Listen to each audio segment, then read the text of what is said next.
5:33, breaking overnight, a hospital employee is facing charges after detectives say he sexually assaulted a patient and they think more victims could be out there.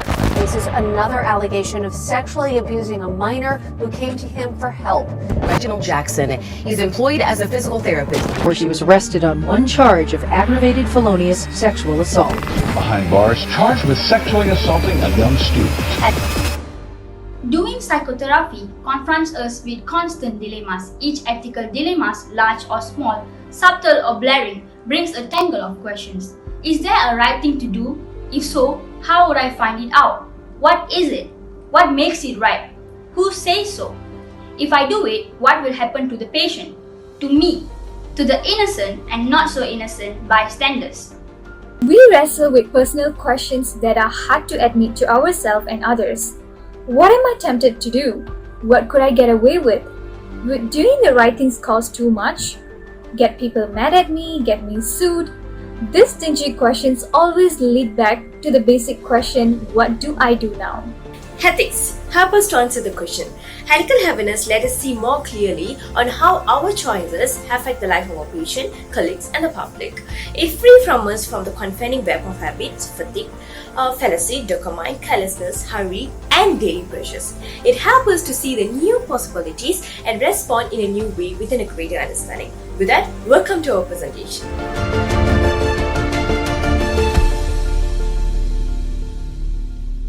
In our presentation, we will be presenting the topic relating to managing boundaries, and we will like to focus on sexual and non-sexual relationship. These are the ethical issues in counseling, a trend analysis that we have been finding out as in a graph table.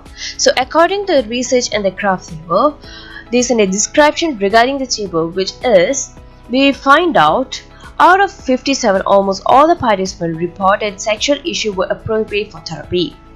And then when we asked them to elaborate, they told that they were a part of the problem, indicated they were either the cause or the symptom of the problems, and they even reported they were important to self-esteem, intimacy and relationship.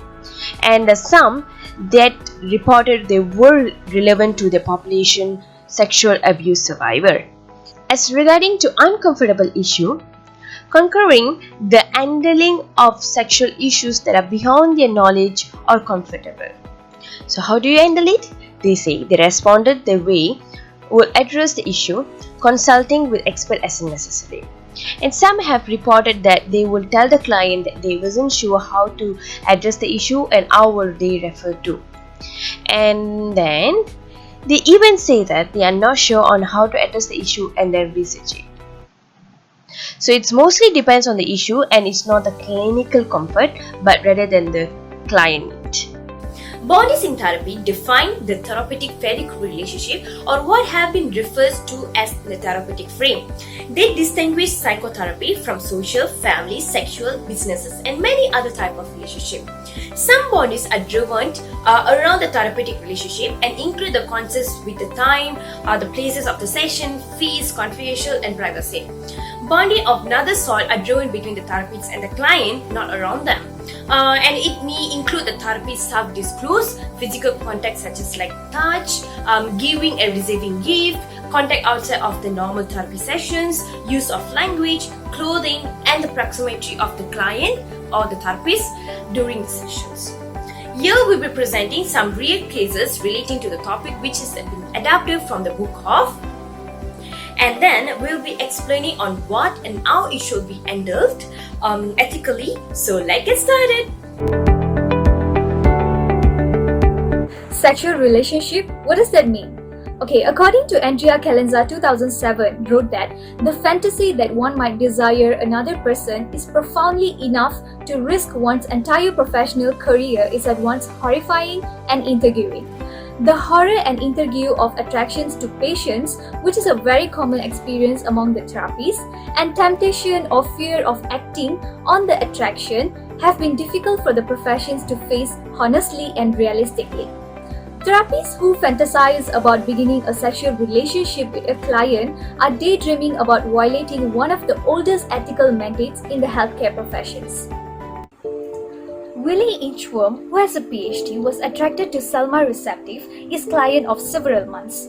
Selma readily accepted when Dr. Inchworm believed at the time to be professionally appropriate invitation to attend a lecture on eating disorders, given that Selma's sister had a history of anorexia nervosa. The lecture concluded at 5 p.m., so Dr. Inchworm invited Miss Receptive to stop for a bite at a nearby bistro. The next week, Inchworm accepted Receptive's gift of a book written by the speaker from the previous week. The following week, Inchworm agreed to a reciprocal dinner at Receptive's apartment. Afterward, as they enjoyed a third glass of wine, they looked into each other's eyes, embraced, kissed for a while, and retreated into the bedroom. In this actual case, an affair persisted for a few weeks. In the meantime, the therapist met someone else of more interest to him. When the client were told they will no longer be seeing each other outside of the therapy, she expressed considerable anger towards him. In response, Inchworm terminated the therapy.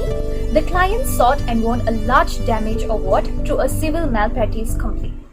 What are you feeling? What are you thinking? As a therapist, how would you handle this? Modern ethics codes contained no explicit mention of this topic until research began revealing that many therapists were violating the prohibition. Although the codes had not highlighted this particular form of patient exploitation by name, Therapist Patient Sex Violated Ethics Codes section prior to the 1970s. Beginning with Masters and Johnson's investigation examined how therapist-client sexual involvement affects the clients. Approaches to learn about these effects included the studies of clients who have returned to the therapy with a subsequent therapist, as well as those who undertook no further therapy after their sexual involvement with a therapist. The consequences for clients who have been sexually involved with a therapist have been compared to match those clients who have not been sexually involved with a therapist.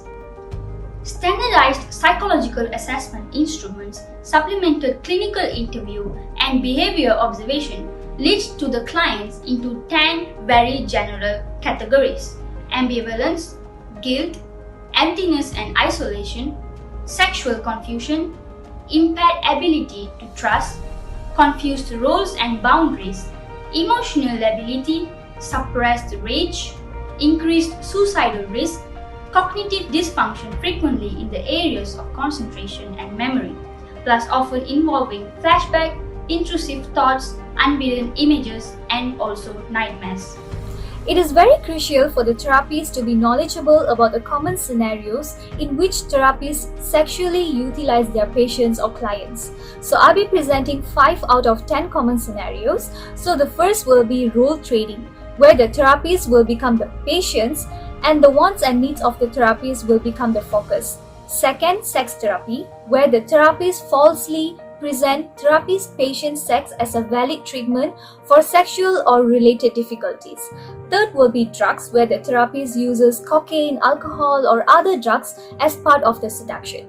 Fourth will be timeout, where therapists often fail to acknowledge the fact that the therapeutic relationship does not cease to exist between the scheduled sessions or outside of the therapist's office. And the fifth will be whole me, where the therapist exploits the patient's desire for non-erotic physical contact and possible confusion between erotic and non-erotic contact.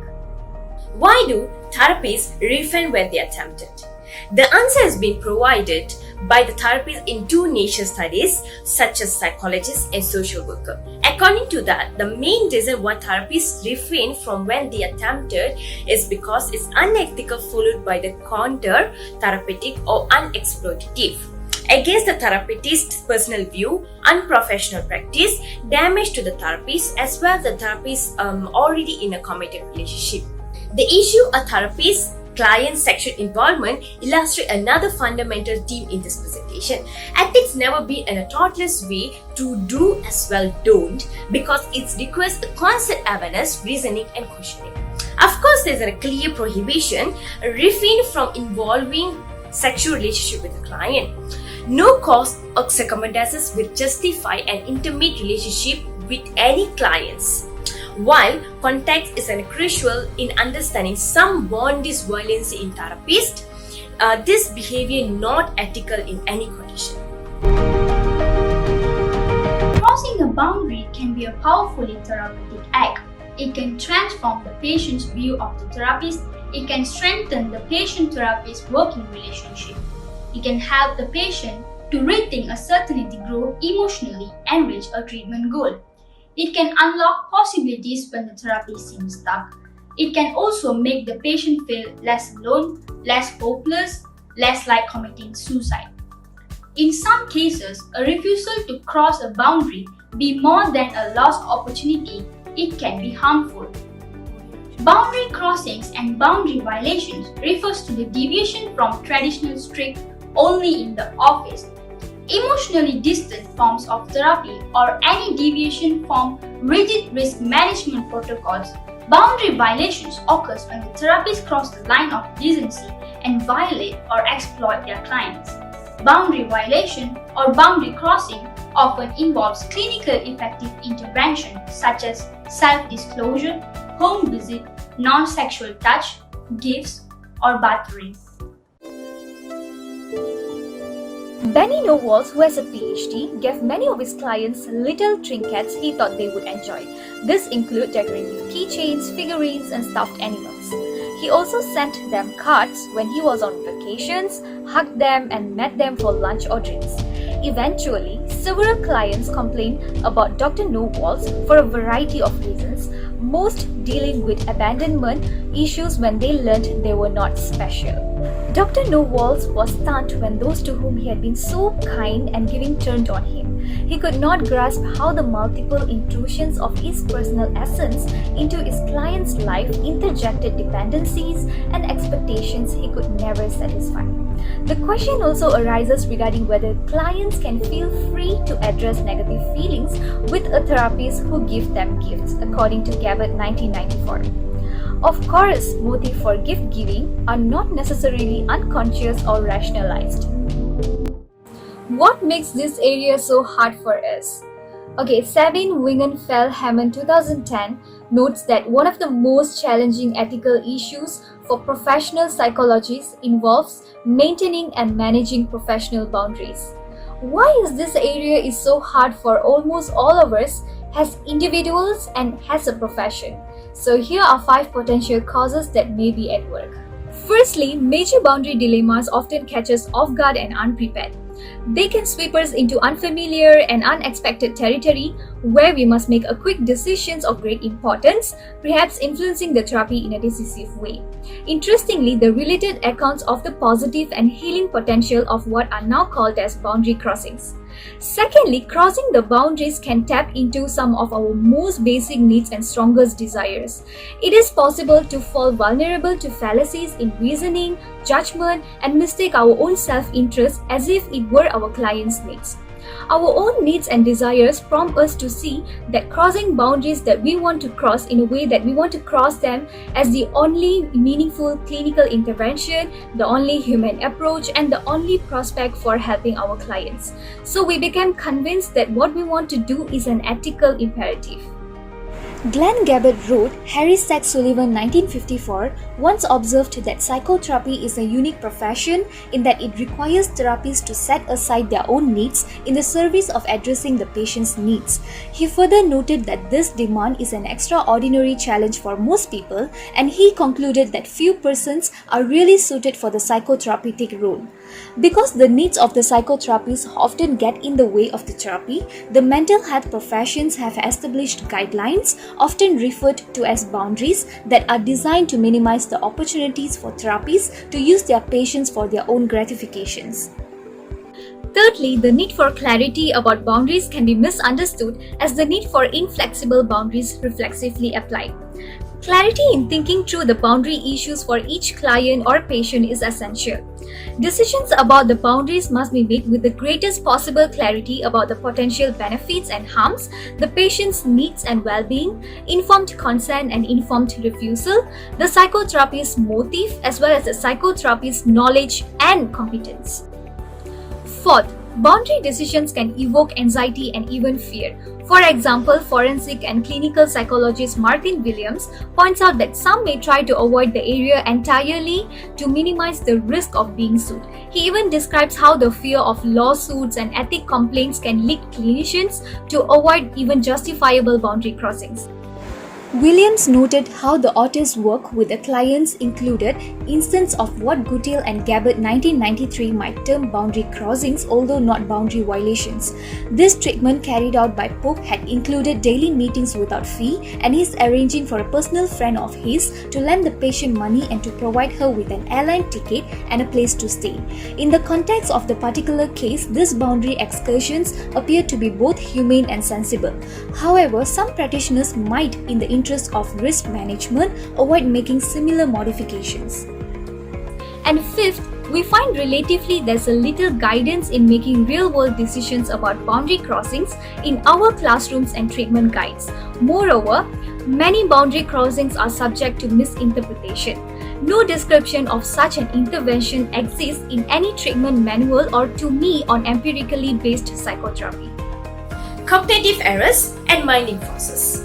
The article, A Practical Approach to Boundaries in Psychotherapies, discuss a common cognitive errors when making a boundaries decision. The errors falls into following 7 categories. Error number 1. What happened outside the psychotherapy session has nothing to do with the therapist. Error number 2. Crossing a boundary with a therapy client has the same meaning as doing the same thing with someone who is not a client. Error number 3. Our understanding of boundary crossing is also the client's understanding of the boundary crossing. Error number 4. A boundary crossing that is therapeutic for one client will be also therapeutic for another client. Error number 5. A boundary crossing is an statistic isolated event. Error number 6. If we ourselves doesn't see any self-interest, problems, conflicts of interest, unintended consequences, major risk or potential downsides to crossing a particular boundary, then there isn't any. Error number 7. Self-disclose is per se always therapeutic because it shows authenticity, transparency, and trust. One of the best recommendations is to use Kitchener's 1985 theory of the Golden Five as a guide. This theory is based on the principle autonomy, beneficence, non-maleficence, justify, and fidelity. This theory outlines the elements that should be considered when dealing with ethical dilemmas in counseling. Kitchener provides a structured method in making judgment relating to ethical issues. An understanding of the Golden Five can further provide even a school counselor with guidance when dealing with stressful or difficult ethical dilemmas. Anyhow, like many other powerful resources, crossing a boundary involves risk. Done in a wrong way, in a wrong time, with a wrong person, it can knock the therapy off the track, sabotage the treatment plan, and often explode or even out the patient. Concurrently, the Malaysian Board of Counsellors and Puri Hakam, together with the Training Institute who train the future counsellors, have the responsibility to ensure that admonition messages stated in the Professional Code of Ethics in Counselling and the Counselling Act is well understood by all the practicing counsellors. By doing this, the high standard of professionalism in counselling profession can be enhanced in public services or non-government organizations or even in private sectors. So be careful when you become a therapist, because our end of help will make someone's life better. With that, thank you so much for watching our presentation, and special thanks to Dr. Asong, our lecturer, who have been guided us throughout in this lecture session and even though in a long distance learning. So our classmates, I hope you liked our presentation, and we will be providing the reference link for our presentation also. So see you all soon. Signing off. Bye-bye. Have a great day. Hello everyone, greetings to Dr. Asong and our fellow classmates. So I hope that you have stayed throughout with us the video and watched our presentation with us together.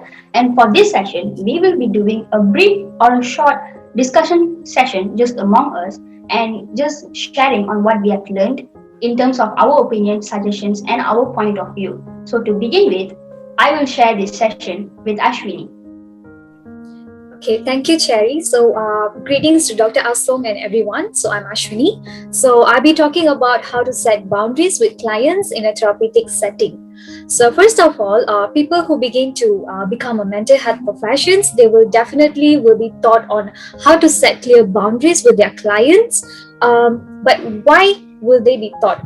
It's because boundaries are very crucial as it helps to protect both therapists as well as the clients from engaging in any inappropriate relationship that could lead to damaging to the client's mental health as well as the therapist's professional reputation.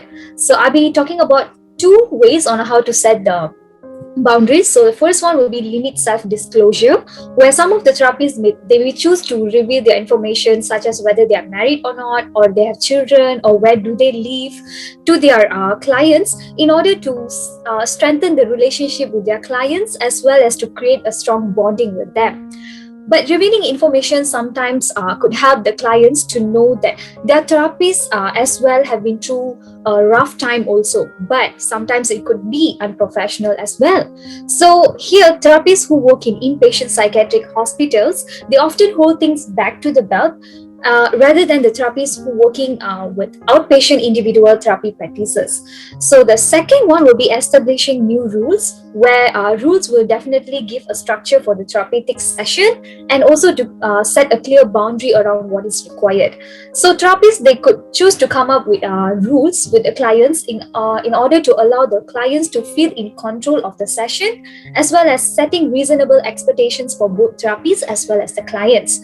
So rules could be simple. For instance, the therapist could restrict their clients from using handphones during the therapeutic session, as well as requiring both parties to be on time for their sessions. So that's all from me. So I'll be passing the session to Tara. Good day to Dr. Asung and my classmate, and thank you so much for your opinion, Ashwini. As we explained earlier in the presentation for about 80 minutes on what and how we should handle it regarding the earliest presentation. So for this discussion part, I would like to share my opinion on what and how I will be handling the situation when I become a psychiatrist. Okay. Personally, I'm a very emotionally born person. So being a counselor is a passion for me. So naturally, of course, I have a feeling of being connected with them in depth because I love to explore and I love to feel their emotions in that kind of term. But I can't do that, right? So I can't clearly express my feeling because there's a need to set a conduct as a guide. For example, like in a behavior, when you go to a place, for example, you're in a temple, you have to be silent. When you're in a restaurant, you have to maintain your decency, even though you have the freedom. So when it comes to counseling, it's very much important because as a psychiatrist, as a counselor, when I'm getting into the job, I need to be in a very responsible position to look into my boundaries and my set of rules on how and where I should behave. So the limit. So when talking about managing boundaries, the boundary is like a perimeter of the therapeutic relationship. So these perimeters need to be kept with a full of conscious and limit counts. And especially it's in a safe framework for the therapy. Okay, as like you are aware, being a psychiatrist, there's always a code of ethics. So that's called as an APA code of ethics. So let me take an example, for non-sexual relationship. When we look back to our presentation, there were a case called as 8/46, exchanging gifts and favors. You still remember, right? When become a psychiatrist, so we need to know the general line where I need to look to everyone in a very general way and equally treated them. So one of the way that I can suggest to handle the situation is instead of giving keychains, giving a gift in the Christmas, maybe I can offer them like books, a set of music, all this kind of stuff, where it can be in a passive treatment for them. And coming back to sexual relationship, it's a very serious warning. Recently, I have read a news where, like in a Timberline Knolls, there were 6 women sexually abused by the counselor at the Women's Rehabilitation Center. Another one more case in January in Western US, where the Boulder counselor accused of sexually abusing the client. So what do you think so? Why do you think so that there's no news about it? If there's a news, if it's been shown, how will people take it? So I think I will continue with Tara's question.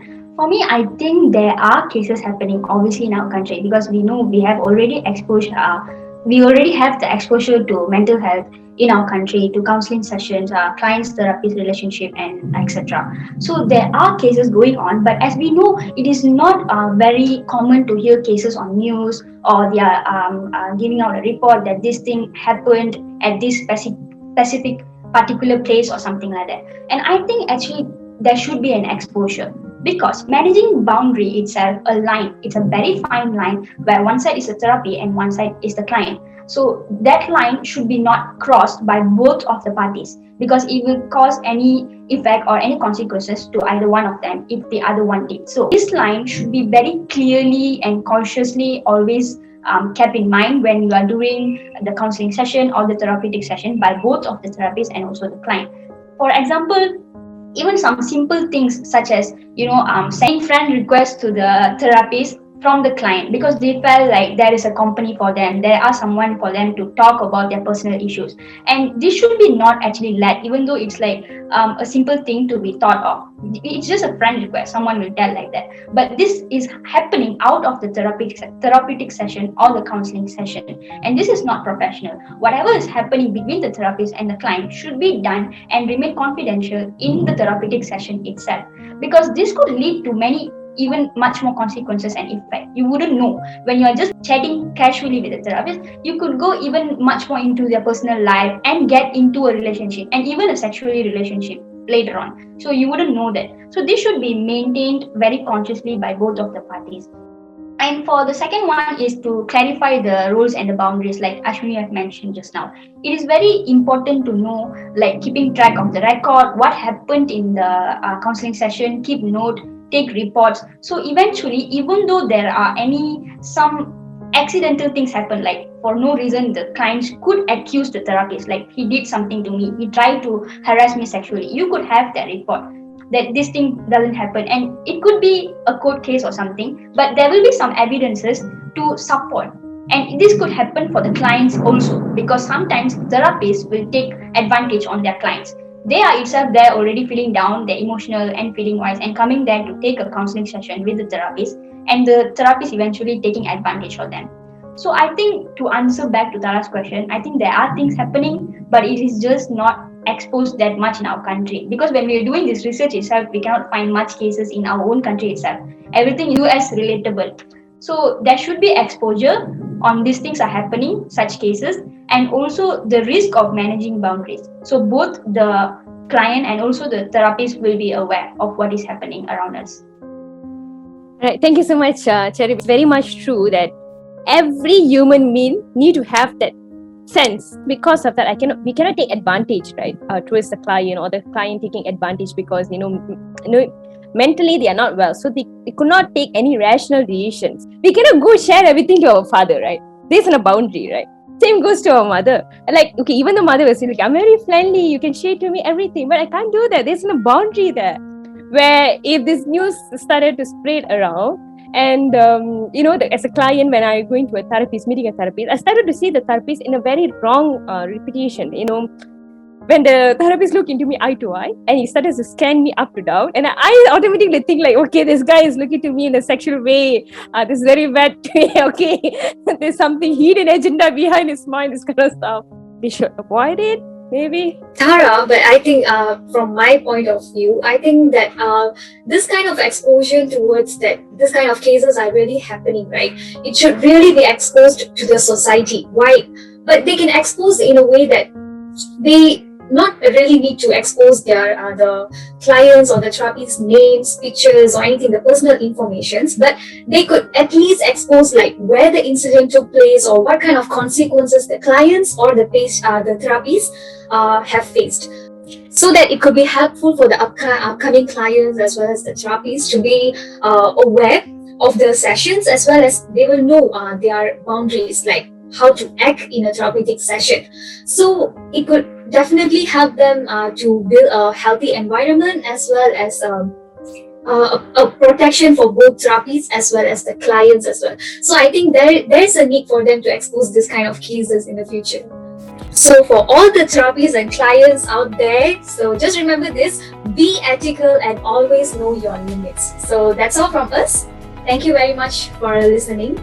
that is all from us for this presentation, and I really agree on what we have talked, that empathy is a very important role to be a therapist for attending your client in the therapeutic or counseling session. So there is empathy to be shown towards the client, but as we have talked and discussed, there should be a limit or the boundary we should be conscious and be aware of all the time. Thank you so much, and thank you so much, Dr. Asun, to give a lot of information for us, to being this enlightful, and my dear classmate, to watch our presentation.